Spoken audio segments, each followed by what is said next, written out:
Hi guys! Welcome sa aming channel ulit. Nagbabalik ang voiceover. Actually, ngayong araw ay pupunta kami sa aming camping kasama yung mga kaibigan namin. Um, June 2023. So, buntis na ako kay Anaya. And then next month, manganganak na ako. Kaya, ayun, gusto ko muna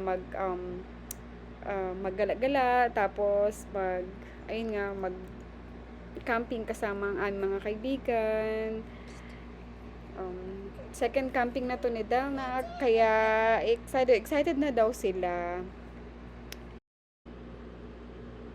Actually, papunta sa aming camping, 30 to 45 minutes ang drive. Depende kung may traffic, kaya dapat hanggat maaga, kailangan maaga kang pupunta. Syempre kasi 'di ba, magse-set up pa ng tent, tapos mga gamit na dala-dala na gagamitin sa camping. So, yung mga kaibigan namin, parang sa kanila na lahat nung gamit sa camping, kasi wala naman kami mga tent at saka mga chairs, ganun lang. So, papunta doon, nadadaanan yung Dole Plantation, ayun nga, pwede kang mag-ride ng train dyan. Tapos, may pineapple maze. So, maraming turista palagi, araw-araw. So, yung nakikita nyo dyan sa gilid sa kaliwa na mga tanim, mga pineapple yan. Tapos, yung banda dito naman sa kanan, yung mga nakikita nyo, taniman naman ng kape. O, di ba? Ang lawak ng nila, no, ng farm. Siguro tawag doon. Basta yun na yun.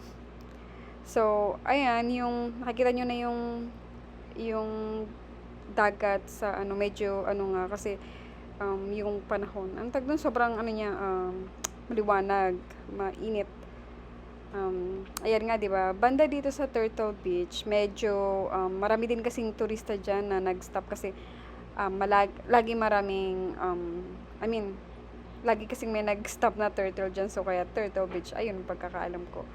So, medyo malayo-layo pa ng konti yung drive namin papunta sa camping site.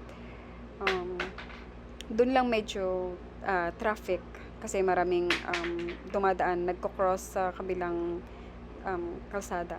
So, ito sa kabila, dyan, may mga kabayo dyan pwede mo silang pakainin ng damo.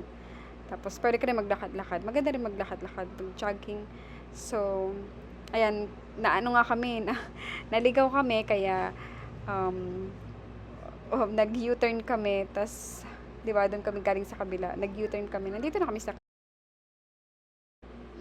Andito na kami sa campground. Yung nakikita nyo yun dyan, yan yung office nila. Tapos, papasok ka pa dyan sa loob. Bago ka makapasok sa loob, syempre may gate. At saka may, parang susi yung, tawag doon. May susi na ibibigay sa'yo, pero papel siya. So, i-scan mo lang yun doon. Tapos, pwede kang, labas-pasok. Kaya, safe naman kasi hindi ka basta-basta makakapasok kapag wala kang parang susi, ganun nga. Tapos doon pa kami sa loob, malawak nga yung campground. Tapos marami ding tao, busy din kasi kapag month ng actually ang start ng camping dito nasa April hanggang July, depende sa kung anong month ang gusto mo. Kami parang lagi sa katapusan ng June, ganun. Kasi laging marami kasi sa kaibigan namin na may birthday. So parang ayun na, isahang celebrate na lang. Kaya masaya. Ito yung restroom nila.